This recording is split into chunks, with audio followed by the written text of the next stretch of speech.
За тэгээд өнөөдрийн шинжлэх ухааны бас сонирхолтой баримт болж бидэнд тусалсан энэ гүрвэлдээ бүгдээрээ баяр хүргэцгээе.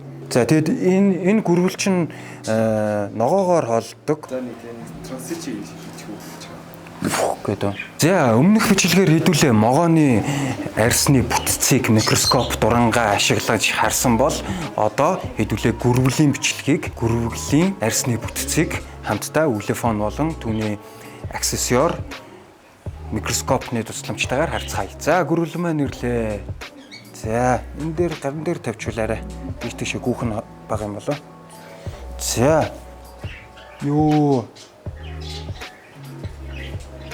Пүү.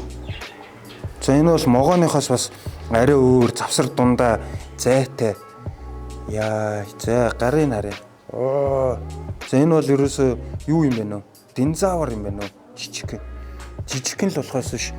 Яг динозавр шиг. За. Юу вэ? За дух хэсгийг хараарай.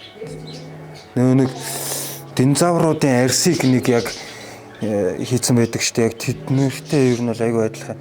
За одоо энэ хүзүүний энд бүр нарийн деталь хэсэгтэй. За одоо ингээ хараа. За амьсгалж байгааг нь харагдчихэв. За тэгэд энэ гүрвэл чинь ногоогоор холддог. Тэгснээ суперворм гэдэг өтөөр холддог. За доороос нь харъя. За энэ бол үнэхээр яг динозавр шиг юм байна. За цээжийг нэг харчаа.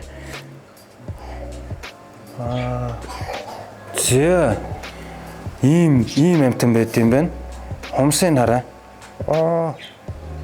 За тэгээд өнөөдрийн шинжлэх ухааны бас сонирхолтой баримт болж бидэнд тусалсан энэ гүрвэлдээ бүгдээрээ баяр хүргэцгээе. За тэгээд үнэхээр бас сонирхолтой амтны аймаг байлаа. За тэгээд хамтран ажилласан зүйл амамжтай маш их баярлалаа. Стейк хаус байлаа.